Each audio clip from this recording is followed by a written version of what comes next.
There are 6 key elements in all, and we'll be turning now to the second one, red flags.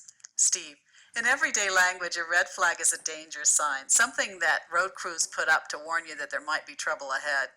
It's spring here in Reno, and there are lots of those around. There can also be trouble ahead in a selling situation, and that's the reason that we use this symbol. Certain situations are such common sources of trouble, moreover, that we call them automatic red flags. Why don't we start by talking about these common danger signals? The first two relate to the issue of information, and there are 2 kinds of information: missing information or uncertainty about information. Any way you stack it, it still is a red flag. Why is that? I'd like to say something first about red flags. When we chose the symbol red flag, and we utilize it throughout our strategic selling program, it's very important that each person developing a strategy or working on a strategy recognize that there's nothing negative about red flags. Red flags are positive, and the reason that they're positive is because by seeing one and identifying one, it helps you to avoid danger. If your road crew was not there waving the red flag, perhaps you would drive right into a sinkhole or a pit in the road. We don't want that to happen, and that's the reason that we do this. It's important for sales managers to recognize that red flags are wonderful, again, because they give you an opportunity to see what's in the road ahead and what you can do to avoid the issue or to avoid the problem. It's very difficult as a sales manager, though, to look at a pending sale and see so many red flags and think that this is a wonderful situation. It may be difficult, but on the other hand, to look at that same situation that really has those red flags, but the sales manager not be aware of them, the end result is going to be failure and a lot of wasted effort and energy. So there are a lot of things that can be red flags. Missing information is certainly one of them. Yes, and there's always missing information. But what we need to do is to recognize that if information is missing that could be critical to our decision making in the way in which we approach the sale, that is a red flag, and that if we don't identify and understand that information that is missing, we could move in the wrong direction and in no way be positioned effectively to have the sale turn out the way we want it to. And I think the same holds true for uncertainty about the information you do have. If you're not sure that the information you have is correct, then obviously you have a red flag for the same reasons. It's even more dangerous, I believe, because when we have information, we often tend to assume it's correct and we act upon it. And I think that it is really critical to keep testing and questioning. Do we know this information to be true, or do we only think it's true, or are we only assuming that it's true? Because once again, if we act inappropriately or incorrectly on assumed information that's not correct or relevant, we're only asking for trouble. There are a couple of buying influence situations that are automatic red flags. The first one relates to an uncovered base. We've spent a lot of time talking about the 4 buying influence roles and the importance of covering each one. So naturally, if you have some buying influences that aren't covered, that's a red flag.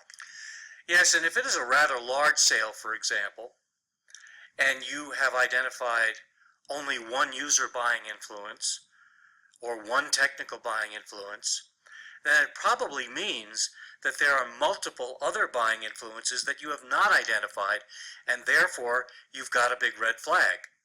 Another way a buying influence can be a red flag is when they are new to the job.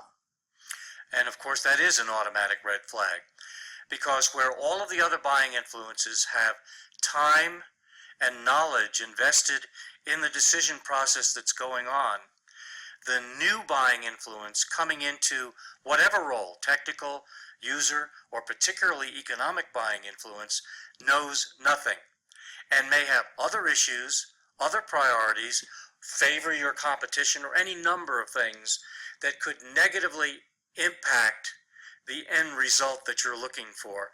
So we simply say, new buying influence, great big red flag. Quickly get to that buying influence and remember that that person is starting from scratch and that you've got a lot of work to do to bring that individual up to speed with the other buying influences, number one, and number two, you have a great deal to do to understand this person, their issues, where they're coming from, and what that individual is trying to accomplish.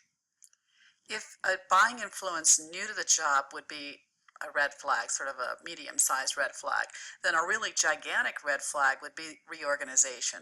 And I think with all the mergers, downsizing, and so on and so forth that's happening in the corporate world today, reorganization is the red flag many of us have had to contend with. Yes, it is a huge red flag, and an even bigger red flag is if the economic buying influence changes as a result of the reorganization. But I think it's commonplace today. And I think that your strategy is one that needs to be done in pencil with an eraser handy, because you are liable to face reorganization at any point in the sale, and all bets are off. When the reorganization takes place or is about to take place, it may very well mean that what you thought was relevant and critical is no longer relevant and critical to some of the key players in the decision. You have to re-examine everything in face of a reorganization. I think there are extremes of reorganization too. If you put a total merger or acquisition on one end of the equation, you might also find a hidden reorganization on the other end, where people are being shuffled around and maybe some titles changed and maybe they didn't, but the power that they have has changed. And reorganizations occur, don't they, all the time? In Miller Heiman, we are continuously reorganizing in order to serve the customer better. And I think your clients, your customers, are doing the same thing. So you should be conscious of the fact that reorganization may be going on and you may not be aware of it. There are all kinds of other issues that create a red flag on a sales strategy, and I think the thing that I remember the most at the end of the first day of our Miller Heiman program is how overwhelmed the participants feel with the sales situations they brought into class, because their strategies are literally covered with red flags. And what I wanted to reiterate and have you comment on was the fact that red flags are supposed to be positive. It's really hard to stay positive when you're looking at a situation where you have so much work to do and so much information to gather.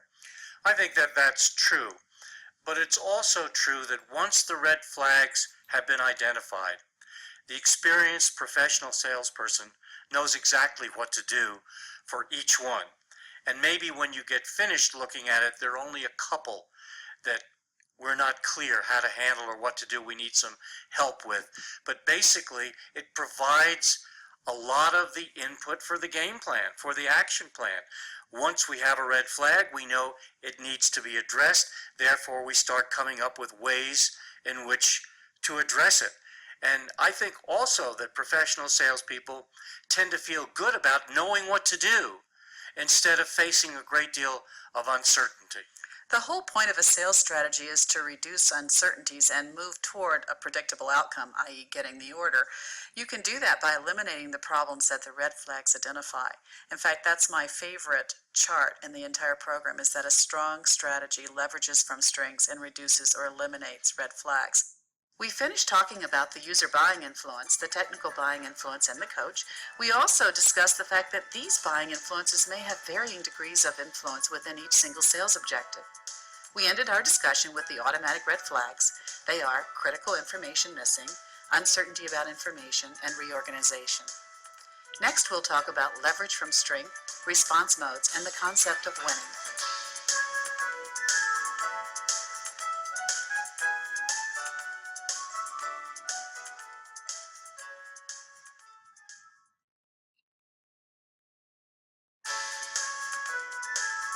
We've talked about the red flags. Let's spend a few minutes talking about leverage from strength. Leveraging from strength is just as critical as eliminating or reducing red flags. It is the recognition that you personally, as well as the organization that you represent, as well as the quality of the products and services that you represent, provide certain leverage because of strengths that you have in areas that are both critical to the customer and in which the competition can't match you. and leveraging those strengths, that is capitalizing on the things that you do best,